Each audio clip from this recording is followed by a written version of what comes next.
कार्यरत कर्मचारी पर दुष्कर्म का आरोप लगा है। पीएचईडी में लिपिक सुनील पर दुष्कर्म का आरोप है।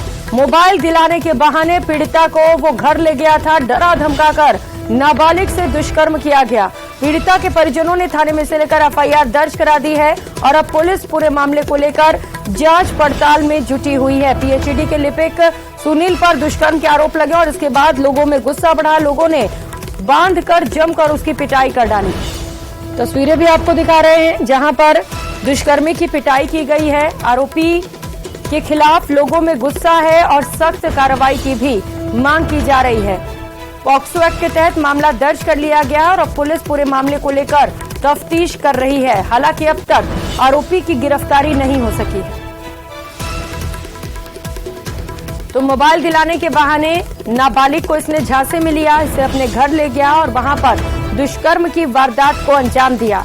अब बड़ी संख्या में लोग भी इकट्ठा हो रहे हैं। न्याय की मांग की जा रही है और लोगों की ओर से ये आरोप भी लगाए जा रहे हैं कि पुलिस दबाव बना रही है कि मुकदमा वापस ले लिया जाए, लेकिन लोग मानने को तैयार नहीं। उनका कहना है कि जल्द से जल्द आरोपी की गिरफ्तारी हो और पीड़िता को न्याय दिया जाए। पीएचईडी में कार्यरत कर्मचारी बताया जा रहा है सुनील, जिस पर दुष्कर्म के आरोप लगे हैं और ग्रामीणों ने बांधकर इसकी पिटाई भी की है। हालांकि पुलिस का कहना है कि अभी मामले पर तफ्तीश की जा रही है।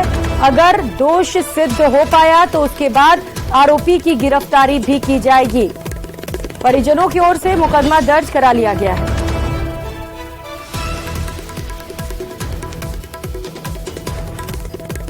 धर्मेंद्र सहयोगी हमारे साथ जुड़ चुके हैं। धर्मेंद्र, कोई अपडेट मिल पा रहा है क्या? देखिए, इस पूरे मामले को लेकर बताया जा रहा है कि जो जिस तरीके से प्रकरण था उसके बाद में इसमें एफआईआर दर्ज कर ली गई है और जो पीड़िता ने आरोप लगाया उसका कहना है कि जो आरोपी है वो उस जो नाबालिग लड़की है उसको फ्री मोबाइल दिलाने के नाम पर बहला फुसला कर लेकर गया था और एक कमरे पर ले जाकर वहां दुष्कर्म किया और उसके बाद जब वो उसे जबरदस्ती परेशान करते हुए छोड़कर जा रहा था, इस दौरान लोगों ने उसे पकड़ लिया और मारपीट की। इसके बाद पुलिस ने जो एफआईआर दर्ज की है, हालांकि पुलिस का जो कहना है कि अभी उसके मामले में जांच की जा रही है। हालांकि 3 दिन तक इस मामले को दबा के रखा गया, लेकिन जैसे तैसे जब ये मामला मीडिया में आया उसके बाद पुलिस हरकत में आई है और जिस तरह से पुलिस ने इस मामले को दबाए रखा वो निश्चित तौर से पुलिस की जो कार्यप्रणाली है उस पर सवाल खड़े करता है। लेकिन अब बताया जा रहा है कि पुलिस इस मामले में जांच कर रही है। पुलिस का कहना है कि अगर जांच के बाद जो दोषी होगा उसके खिलाफ निश्चित तौर से कार्रवाई की जाएगी। इस पूरे मामले को लेकर जो जलदाय मंत्री है उन्होंने भी ट्वीट किया और उन्होंने कहा है कि किसी भी प्रकार दोषी को बख्शा नहीं जाएगा और जो दोषी के साथ अगर कोई विभाग का अन्य कर्मचारी भी लिप्त है उसके खिलाफ भी कार्रवाई की जाएगी। इस पूरे घटनाक्रम को लेकर क्षेत्र के लोग हैं उनमें रोष व्याप्त है और लोग लगातार जो कार्रवाई की मांग कर रहे हैं। धर्मेंद्र, आप बता रहे थे कि मामला राजनीतिक रूप भी ले रहा है, कई लोग समर्थन के लिए पहुंच रहे हैं। इस वक्त क्या स्थिति है वहां पर और क्या मांग की जा रही है पीड़ित परिवार की ओर से? देखिए, पीड़ित परिवार की ओर से जो लोग मांग कर रहे हैं उनका यही कहना है कि दोषी के खिलाफ कार्रवाई हो और जो पीड़िता है उसको सहायता मिले, जिससे ये जो पीड़िता है उसको संतुष्टि मिल सके। जी प्रियंका, पुलिस की जांच कहां तक पहुंच पाई है धर्मेंद्र, क्योंकि शख्स को पकड़कर उसकी पिटाई भी की गई थी, अभी वो कहां पर है और गिरफ्तारी कब तक की जाएगी? क्योंकि पॉक्सो एक्ट के तहत मामला दर्ज हुआ है, गंभीर मामला है। पुलिस की कार्रवाई अब तक कहां तक पहुंच पाई है? देखिए, पुलिस का कहना है, पुलिस के पास ही जो सोशल मीडिया के माध्यम से वीडियो पहुंचा है और पुलिस का कहना है कि हम सभी एंगलों से कार्रवाई है उसकी जांच की जा रही है, वीडियो की भी जांच कराई जा रही है और धर्मेंद्र, तो जांच लगातार जारी है। अब देखना है कि कब तक आरोपी को गिरफ्तार किया जाता है। शुक्रिया तमाम जानकारियों के लिए। और रुक लेते एक और बड़ी खबर का। हनुमानगढ़ से बड़ी खबर है। पत्नी से झगड़े के बाद ससुराल आए पति की हत्या कर दी गई। पत्नी के भाइयों ने जीजा को मौत के घाट उतार डाला। रावतसर थाना क्षेत्र के खेदासरी गांव की यह घटना है। गोली लगने से अबोहरिया निवासी बलवीर की मौत हो गई है। पुलिस अब पूरे मामले को लेकर जांच में जुटी हुई है। पत्नी से झगड़ा हुआ था और पति अपने ससुराल पहुंचा हुआ था पत्नी को मनाने के लिए, लेकिन इस बीच ससुरालियों ने पति को मौत के घाट उतार दिया। गोली चलाई गई और इसके बाद शख्स की मौत हो गई है। बलवीर नाम बताया जा रहा है जिसकी गोली लगने से मौत हो गई है। पत्नी के भाइयों ने इस वारदात को अंजाम दिया है, जहां पर गुस्साए भाइयों ने अपने ही जीजा को मौत के घाट उतार दिया। रावतसर थाना क्षेत्र का ये पूरा मामला है। अब पुलिस पूरे मामले को लेकर तफ्तीश में जुटी हुई है। जहां पर ये घटना घटी वहां पर पुलिस इस वक्त पहुंच चुकी है और पूरे मामले को लेकर तफ्तीश की जा रही है। सहयोगी राजू रामगढ़िया इस वक्त हमारे साथ जुड़ चुके हैं।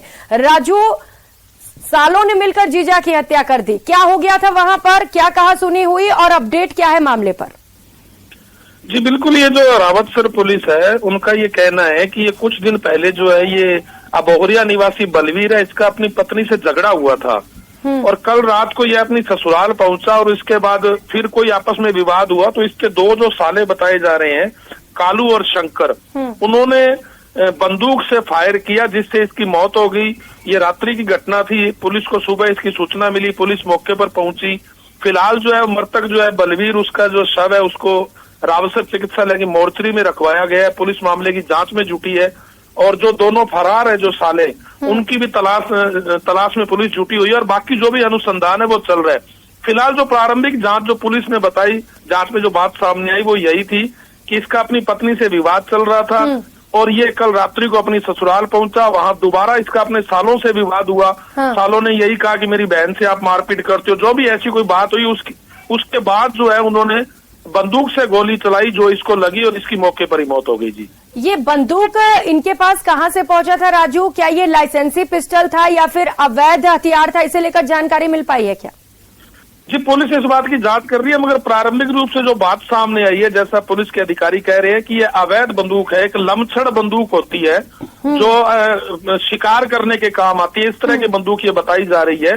और इनके पास कहीं ना कहीं, चूंकि वो ग्रामीण एरिया, वहाँ शिकार की घटनाएं भी होती हैं, तो शायद उसमें उसके इस्तेमाल के लिए इन्होंने ये बंदूक रखी होगी और रात जो भी आपस में विवाद हुआ तैश में आके इन्होंने उससे गोली चला दी। मगर प्रारंभिक जो जांच में बात सामने आई है वो यही है कि ये अवैध बंदूक है, कोई लाइसेंसी बंदूक नजर नहीं आ रही। मगर फिर भी पुलिस मामले की जांच में जुटी है और चूंकि वो दोनों फरार हैं, उनको जब पुलिस पकड़ेगी उसके बाद में पूछताछ में सारी बातें सामने आएगी कि झगड़ा किस बात को लेके हुआ थी। बिल्कुल राजू, पूछताछ के बाद ये पता चल सकेगा कि आखिर किस बात को लेकर इतना गुस्सा आ गया जो अपने जीजा को मौत के घाट उतार दिया। बहुत शुक्रिया आपका तमाम जानकारियों के लिए। और अब बात अजमेर की, जहां बीजेपी विधायक अनीता बघेल धरना दे रही हैं। राजा साइकिल चौराहे पर हाथ में काली पट्टी बांधकर धरना प्रदर्शन किया जा रहा है। अलग अलग समस्याएं हैं। मेयो लिंक रोड पर जल भराव का मुद्दा है। तेजाजी की देवस्थली पर अव्यवस्थाओं का मामला है।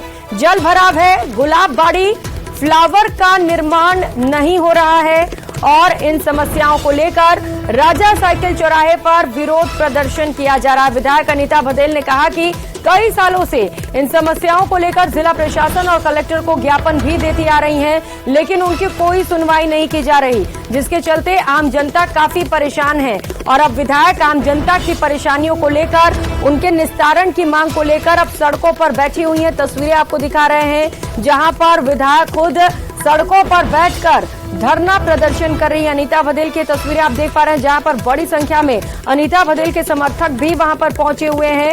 लोग वहां पर प्रदर्शन करते हुए नजर आ रहे हैं। कई सारी महिलाएं भी तस्वीरों में आपको दिख सकती हैं। अलग अलग मांगे हैं, कई सारी मांगे हैं। विधायक की ओर से ये आरोप लगाए जा रहे हैं कि इससे पहले कई बार शिकायत दी जा चुकी है, कई बार ज्ञापन सौंपे गए हैं, लेकिन बावजूद इसके जब सुनवाई नहीं हुई तो आखिरकार प्रदर्शन करना पड़ा।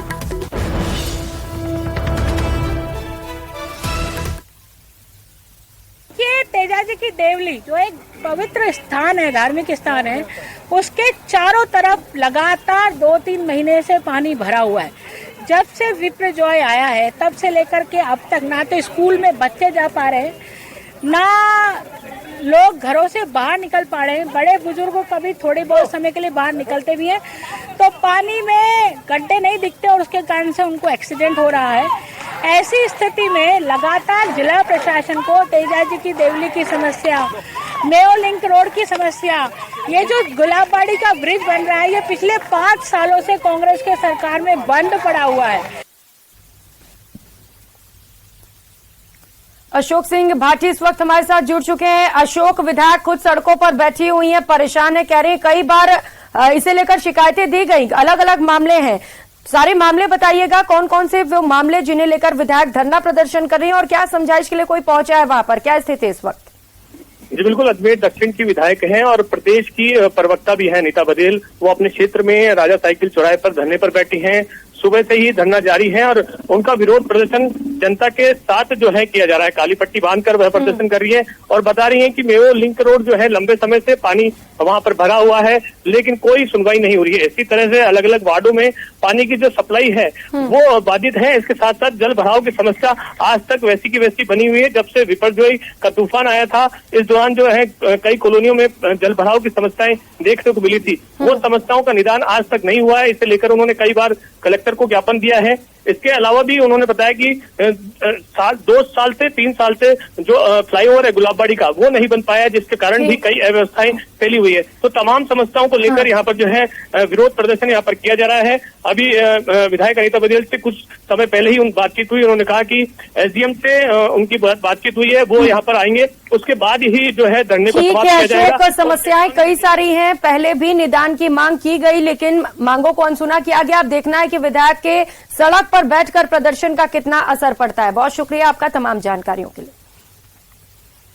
और अगली खबर का रुख करेंगे जयपुर के शाहपुरा से। बड़ी खबर सामने आ रही है, स्कूली बच्चों पर मधुमक्खियों ने हमला कर दिया है। तकरीबन 24 बच्चे घायल हुए हैं। घायलों को अस्पताल में भर्ती कराया गया है। लेट का बास स्थित सरकारी स्कूल का ये पूरा मामला है, जहां पर बड़ी संख्या में स्कूल छात्र पहुंचे हुए थे और इसी दौरान स्कूली बच्चों पर मधुमक्खियों ने हमला कर दिया। तकरीबन 24 बच्चे इसमें घायल हो गए हैं। घायलों को अस्पताल में भर्ती कराया गया है, जहां पर लगातार इलाज जारी है। जयपुर के शाहपुरा से इस वक्त ये बड़ी खबर आपको बता रहे हैं, जहां पर स्कूली बच्चों पर मधुमक्खियों ने हमला कर दिया। और बूंदी से बड़ी खबर सामने आ रही है, जहां पर रसूखखोरों से परेशान होकर युवक ने जहर पी लिया। युवक को इलाज के लिए अस्पताल में भर्ती कराया गया। रसूखखोरों पर पीड़ित परिवार से मारपीट के भी आरोप हैं। युवक के परिजनों ने रसूखखोरों के खिलाफ कार्रवाई की मांग की है। कलेक्ट्रेट के बाहर परिजनों का धरना प्रदर्शन भी लगातार जारी है। रसूखखोरों पर मारपीट के भी आरोप लगे हैं। परेशान युवक ने विषाक्त का सेवन कर लिया है, जिससे उसकी तबीयत खराब हो चुकी है। युवक को इलाज के लिए अस्पताल में भर्ती कराया गया है, लेकिन बड़ा सवाल यह है कि अब तक रसूखखोरों पर आखिर एक्शन क्यों नहीं लिया गया है। पीड़ित परिवार लगातार इसे लेकर शिकायतें दे रहा था और अब जब पीड़ित परिवार के साथ मारपीट की गई, कोई एक्शन नहीं लिया गया, तो आखिरकार परेशान होकर युवक ने एक बड़ा कदम उठा लिया। आत्महत्या की कोशिश की गई।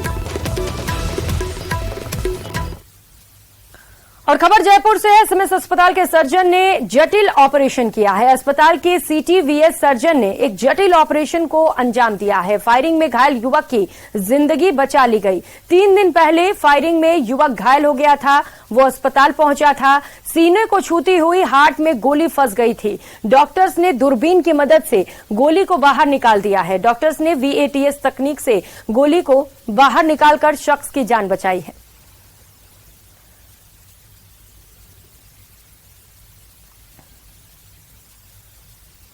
और युवा महोत्सव कार्यक्रम का आयोजन किया गया है। मुख्यमंत्री अशोक गहलोत बोल रहे हैं, सुनाते हैं। तो मैंने अभी कहा मीटिंग के अंदर जो विजन 2030 तक कम से कम राजस्थान भी देश के अग्रणी राज्यों में सम्मिलित हो, ये हम सबका सपना होना चाहिए प्रदेशवासियों का। वो तभी पूरा होगा जब हर प्रदेशवासी किसी वर्ग का हो, किसी क्षेत्र के हो, सब मिलकर इस दिशा में सोचें। तो हम सबसे रिक्वेस्ट करेंगे, आप हमें सुराग भेजें।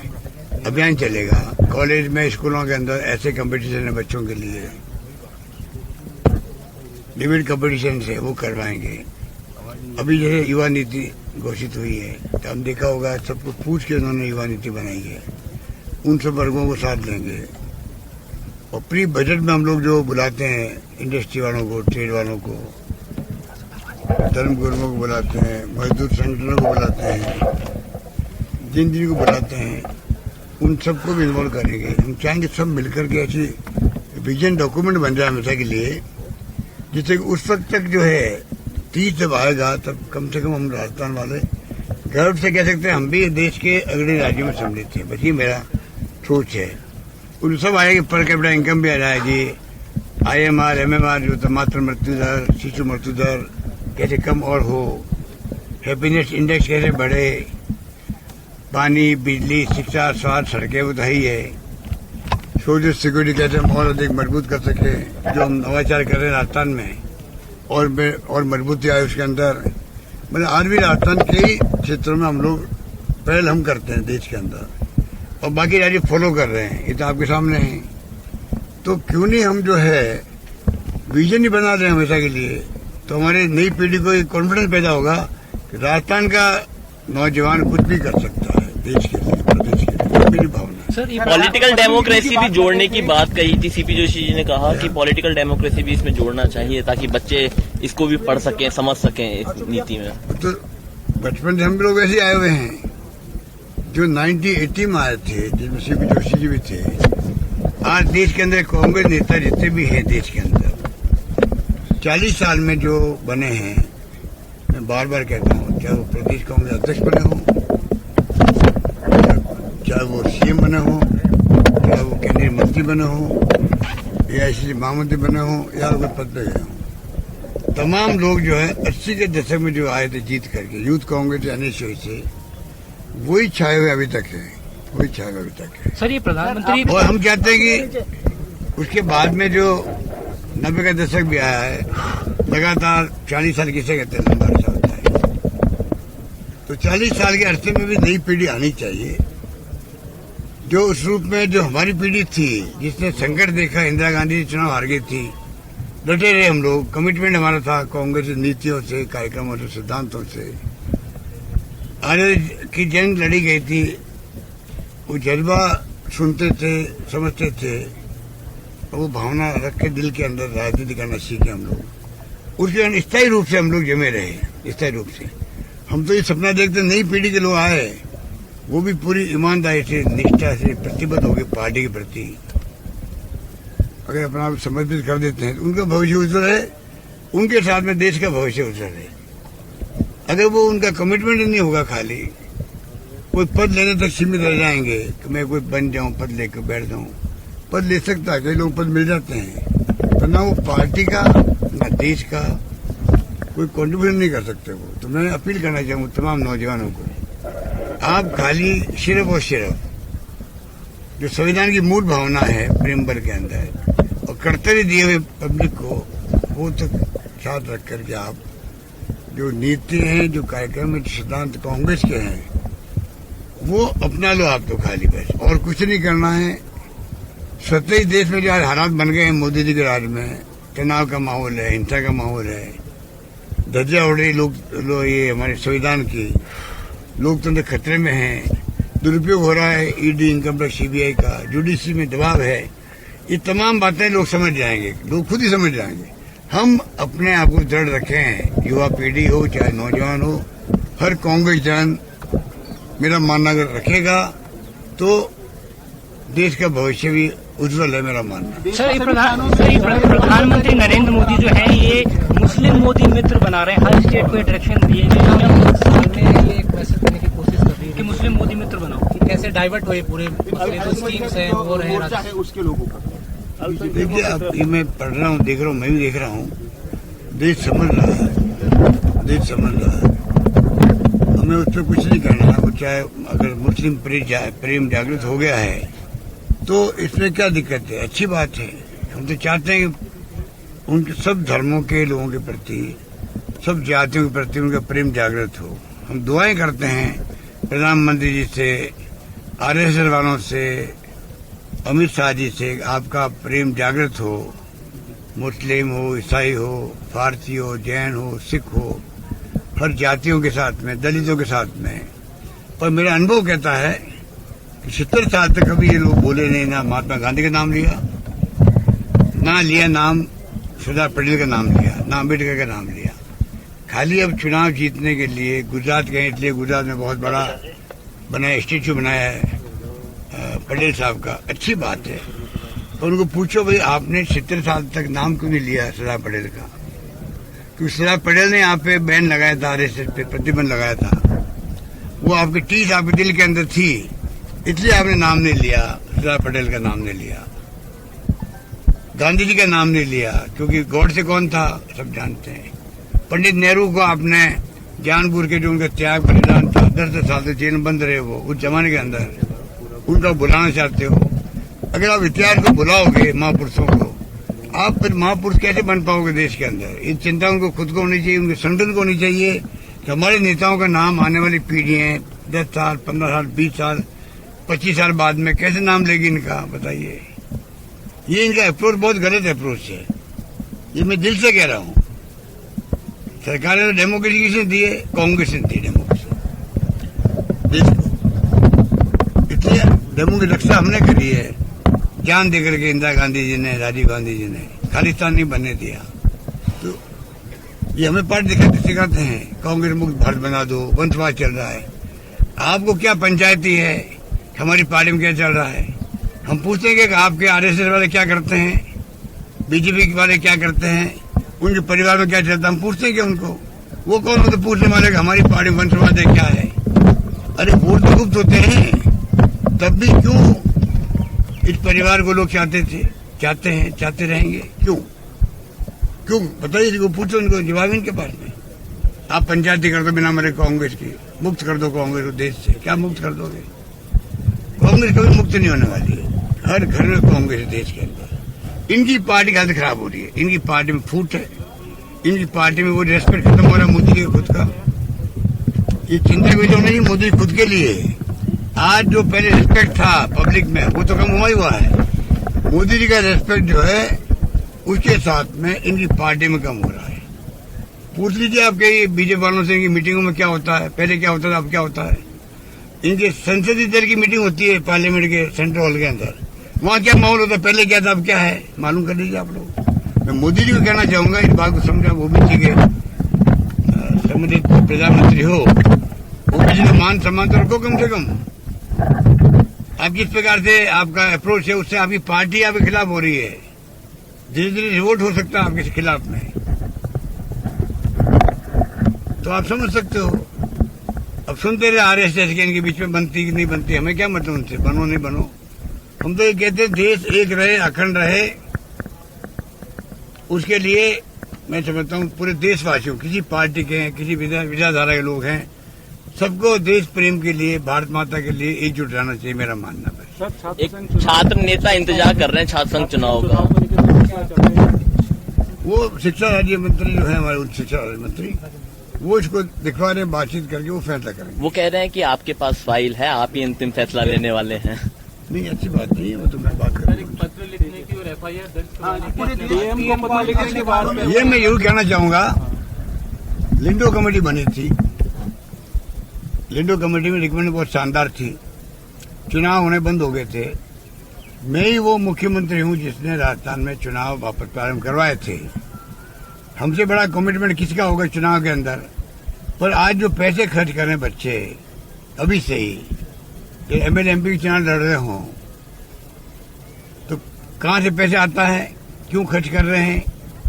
और जो लिंडो कमेटी की रिकमेंडेशन थी कोड ऑफ कंडक्ट की, वो धज्जियां उड़ा रहे हैं, उसको हम पसंद नहीं करते। चुनाव भी आ रहे हैं असेंबली के, और भारतीय वो क्या एबीवीपी 2-3 लड़के रेप किए वहां पर जोधपुर के अंदर, उसकी चर्चा क्यों नहीं करें? उस चुनाव के कैंपेन में आए थे जोधपुर के अंदर, छात्र संघ के चुनाव के कैंपेन में आए हुए थे, हमारे किराए का कमरे लेके रह रहे थे, उन्होंने रेप कर दिया। इनका वो कैरेक्टर है, वो हमें शिक्षा दे रहे हैं। जो घटनाएं हो रही है तो हिंदुस्तान भर में हो रही है, पर हम वो राज्य सरकारें हैं, हमारी पुलिस वो है, हर घटना को 2 घंटे में, 4 घंटे में, 6 घंटे में पकड़ लेते हैं हम लोग हर जगह पर। और वो पकड़ पाते हैं क्या? इतना बड़ा फर्क है। तब भी वो दवा बोले हुए राजस्थान पर, क्योंकि मणिपुर को डायलूट करने लोगों को। कहा मणिपुर जल रहा है, पूरा प्रदेश जल रहा है। चिंता नहीं प्रधानमंत्री जी को, 2 मिनट का भाषण मणिपुर पे, प्रधानमंत्री जी को भ्रम हो गया कि देश समझ नहीं पा रहा है।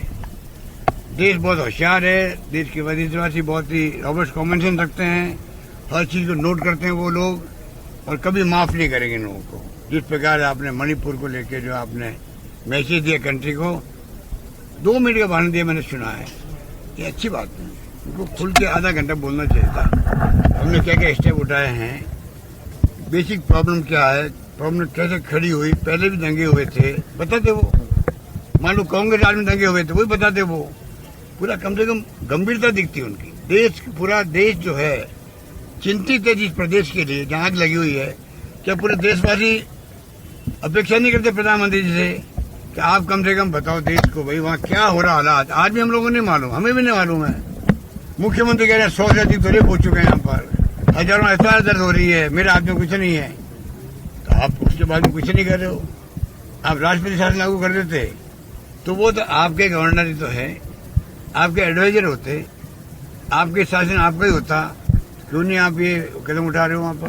तो आप जानो ज्यादा, कम से कम उठाए नहीं उठाएंगे मर्जी है। देश को बताओ हम कदम क्यों नहीं उठा रहे हैं, हमारी अप्रोच क्या है, हालात क्या है। क्या देश जानने के लिए हक नहीं रखता है? मणिपुर के अंदर 3 महीने से अधिक समय हो गया है, वहां जल रहा है, रेप हो रहे हैं, महिलाओं पर अत्याचार हो रहे हैं, थाने में लूट मची हुई है, सब हथियार लूट लिए गए हैं।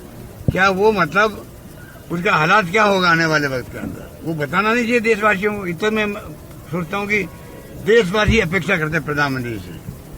खाली मजाक उड़ा करके आपने 2 घंटे का भाषण दे दिया, बड़े खुश हो रहे हो, ताली बजवा रहे हो, नारे लगवा रहे हो, ये अच्छी बात नहीं। राहुल गांधी जी कल ठीक कहा, ये तमाशा नहीं होना चाहिए ना, पार्लियामेंट तमाशा किस बात का हो रहा है। तो इसलिए मैं कहना चाहूंगा कि ये जो हरकतें हो रही है देश में उचित नहीं है। आराम से खड़े रहो, भागो मत, आप क्यों भाग रहे हो?